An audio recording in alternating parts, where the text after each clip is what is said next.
네, 혹시라도 영상 보신 분들 중에 내가 부동산을 소유하고 있으신 분들은 아마 잘 아실 건데, 여러 가지 세금이 있겠지만 내가 지금 가지고 있는 상황에서 내고 있는 보유세라 그러죠. 대표적으로 재산세와 종부세가 있는데, 종부세는 이제 우리가 보통 알듯이 뭐 부자세다, 내가 지금 한 가구에 1주택밖에 없는데 고가의 주택 있죠. 9억 이상에 대한 뭐 이렇게 부동산을 가지고 있으면 내는 세금이다. 아니면 여러 가지 주택을 가지고 있으면 합계 6억 이상, 공시가격입니다. 합쳐가지고 6억 이상 가지고 있는 분들은 뭐 이렇게 12월 달에 내게 돼 있죠. 아니면 재산세는 여러분 아시겠지만 7월 달, 9월 달에 50%씩 각각 내게 돼 있습니다. 내게 돼 있는데, 그러니까 재산세는 여러분 아셔야 될 게 지방세입니다. 지방. 내가 지금 살고 있는 현재 있는 자치단체에 내는 세금이고, 종부세는 국세입니다. 여러분 국세. 이 두 개가 다르다는 점을 알고 계시고, 최근에 이제 뭐 몇 주 전입니다. 종부세 뭐 인상되고 공시가격 현실화되고 해가지고 강남에 뭐 고가 아파트, 나는 뭐 퇴직해서 은퇴해서 뭐 아무런 소득이 없는데도 뭐 몇백만 원 내라고 나왔다, 1가구 1주택인 사람들에게 왜 갑자기 이런 보유세 부자세를 내라 그러냐, 시끄러웠죠 최근에. 근데 이제 더불어민주당하고 뭐 현재 그 민주당의 원내대표라는 사람은 이렇게 얘기하더라고요. 종부세는 종합부동산세입니다. 종부세는 전 국민의 1.3%만 내는 것이기 때문에 크게 뭐 그 사람들 부자가 되는 것에 대해서는 크게 뭐 정의롭지 않다거나 뭐 상당히 뭐 이렇게 안 좋은 것이 아니고, 부자기 때문에 내야 된다. 그리고 그들 중에서도 대다수는 100만 원 이하고 뭐 엄청나게 돈 많이 내는 사람들은 정말 극소수다, 부담이 없다, 뭐 이런 얘기를 하더라고요. 근데 이제 이렇게 얘기하면서 항상 이 정부에서 기조는 무엇입니까? 다주택자를 바라보는 기조는 적폐 세력이고, 이 사람들 때문에 부동산 가격이 올랐고, 그렇기 때문에 징벌적 과세라고 하죠. 이 벌금입니다. 요즘 벌금이라는 얘기를 하던데, 특히 고가의 주택을 가진 사람들은 벌금으로서 돈을 많이 내라, 그런 얘기죠.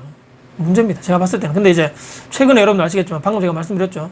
1가구 1주택 내가 한 채만 가지고 있다는 얘기죠. 가지고 있는데, 이게 그 제가 알기로는 2005년도에 종부세가 신설이 됐습니다. 예전에 노무현 정부 때요. 그때 정해진 기준인 거죠. 그때 당시 15년 전입니다. 이미 15년 전에, 그때 당시만 해도 제가 알기로는 강남이라든지 서울 전역 통틀어가지고 강남에 몇 군데 아파트만 10억이 넘은 걸로 알고 있고, 나머지는 10억 이하라는 얘기죠. 그렇기 때문에 그때 당시 15년 전 기준이 9억이었습니다. 9억 이상의 뭐 아파트를 가지고 있는 사람들은 종부세 내라, 아니면 그 밑에 있는 사람들은 해당 사항이 없었다는 거죠. 근데 지금 어떻습니까? 지금 서울 중위 가격 아파트가 최근에 9억을 넘어서 10억 가까이 됐다는 얘기를 기사 여러분 아시죠? 중위 가격이라는 것은 1등부터 100등까지 아파트 중에 50등 딱 중간입니다. 중간 이상이 다 10억이 됐다는 얘기죠. 10억 이상이. 그럼 여러분들 한번 생각해 보시죠. 에이, 아까도 그 더불어민주당이 얘기했지만, 아니 뭐 몇 퍼센트, 1.몇 %밖에 안 되는데 저 사람들 돈 많고 좋은 주택 가지고 있으니까 그 사람들 벌금적 뭐 징벌적으로 내든지 뭐 세금을 많이 내든지 해서 그 사람들 돈 많으니까 감수해야 되는 거 아니냐, 너희들이 좋은 집 가지고 있는 게 그 정도 세금 내야지라고 생각이 맞는 것입니까? 아니면 사람들 입장에서는, 아니 내가 지금 특히 1가구 1주택 가지신 분들 있죠. 이 사람들은 나는 옛날부터 거기 살았고, 그리고 내가 막 다주택자 해가지고 투자를 막 해가지고 막 뭐 정부에서 얘기하는 그런 사람도 아니고, 나는 1가구 1주택자인데 시간이 지나다 보니까 아파트 가격이 계속 꾸준히 올랐는데, 아파트 가격을 내가 올려달라 그랬냐? 지금 문제가 뭐냐면 이번 정부 들어가지고 아파트 가격이 급속도로 엄청나게 많이 올랐다는 얘기죠.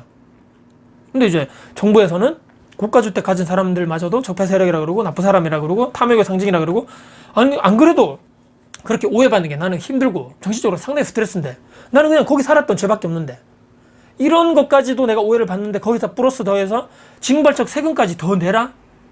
이 사람들 입장이라면 여러분들 어떤 생각을 하시겠습니까? 여러분들이 과연 그 사람 입장이라면? 그리고 더 문제는 무엇입니까? 내가 예를 들어가지고 종합부동산세를 냈다는 얘기죠. 여러분 한번 생각해 보십시오. 내가 지금 고가 주택을 이렇게 잘 해가지고 몇 년 가지고 있으니까 가격이 올라와서 10억 이상이 됐습니다. 근데 종부세를 내죠? 세금을 냈는데, 내가 낸, 특히 이 부동산 쪽으로 낸 벌금, 징벌적 세금이 어디에 써 있는지 알 수가 없다는 얘기입니다. 꼬리표가 있는 게 아니죠, 세금이. 그래서 내가 낸, 예를 들어서 세금이 이 저소득층을 위해서 공공임대주택을 짓는 데 쓰인다거나 하면 그래도 그나마 감수할 수 있죠. 아, 그래.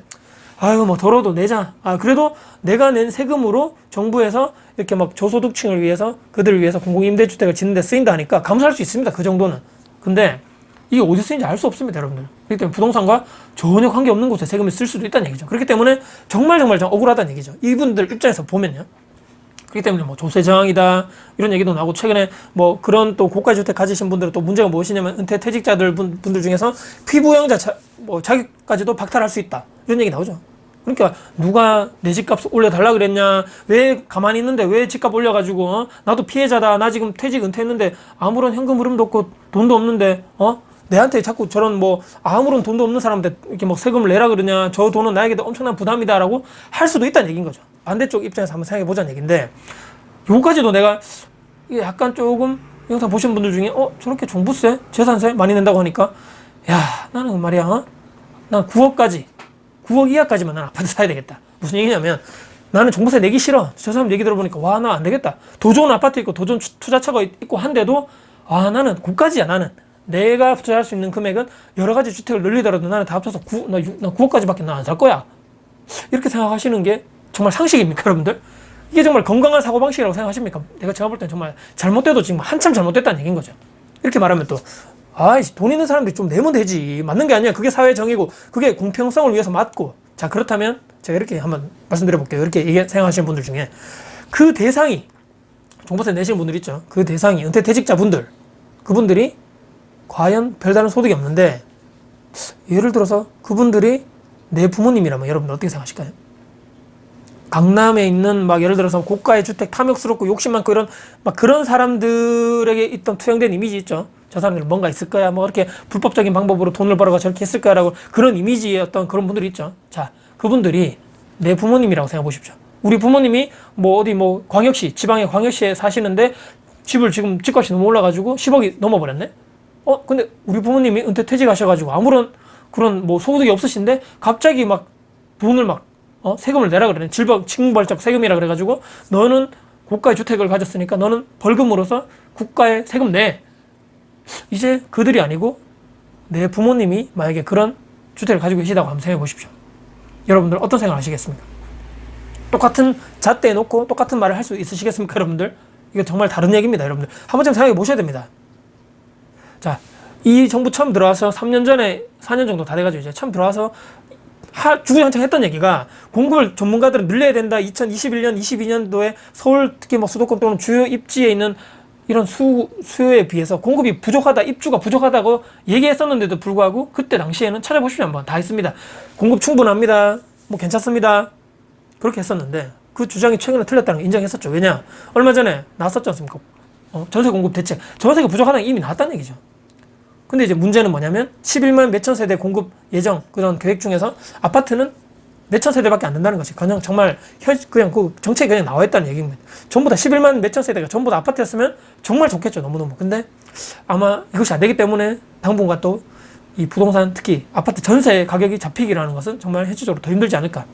다세대 빌라, 원룸, 그것도 부족해서 호텔 개조, 오피스 창고 개조, 이런 것이 대부분이라는 얘기입니다. 지금 1인 가족을 위해서 그런 사람들의 주거 공간이 부족해서 가격이 올라가는 것이 아닌데 뭔가 지금 자꾸 헛발질하고 있죠. 3, 4인용의 아파트 수요가 부족하기 때문에 공급되기 수요가 너무 많기 때문에 가격이 올라가는 건데, 뭔가 지금 정부에서 뭔가 자꾸 본인들의 정책 방향성을 바꾸면 정말 뭔가 인정하게 되면, 잘못을 인정하게 되면 정말 후폭풍을 맞게 되니까 안 되기 때문에 그것은 그대로 놔두고 자꾸 헛발질하니까 안 되는 것입니다. 자, 이렇게 되면 이 정부가 아파트 가격 올려가지고 세금을 더 걷기 위한 증세 목적으로 계속적으로 하고 있는 것이 아닌가라고 합리적인 의심을 할 수밖에 없다는 이런 상황입니다. 자, 여러분들, 제가 오늘 말씀드렸죠. 여러 가지 세금 문제, 혹시라도 이런 고가주택을 가지고 있는 사람들에 대해서 내가 지금 너무 이중적 잣대를 가지고 있는 것이 아닌가 한 번쯤 우리가 생각해 보시고, 과연 나는 어떻게 해야 될 것인가 한 번쯤은 우리가 고민해보는 시간을 가졌으면 좋겠다는 마지막 말씀드리면서 영상 마무리할까 합니다. 오늘 영상이 여러분께 도움 되셨다면요, 구독, 좋아요, 알람 설정, 그리고 댓글 주시고요. 제 영상이 주변 분들께 공유될 가치가 있다고 생각하신다면 널리 공유 부탁드리겠습니다. 다음에 도전 영상 가지고 찾아뵙겠습니다. 지금까지 다쿠TV의 다쿠였습니다. 감사합니다.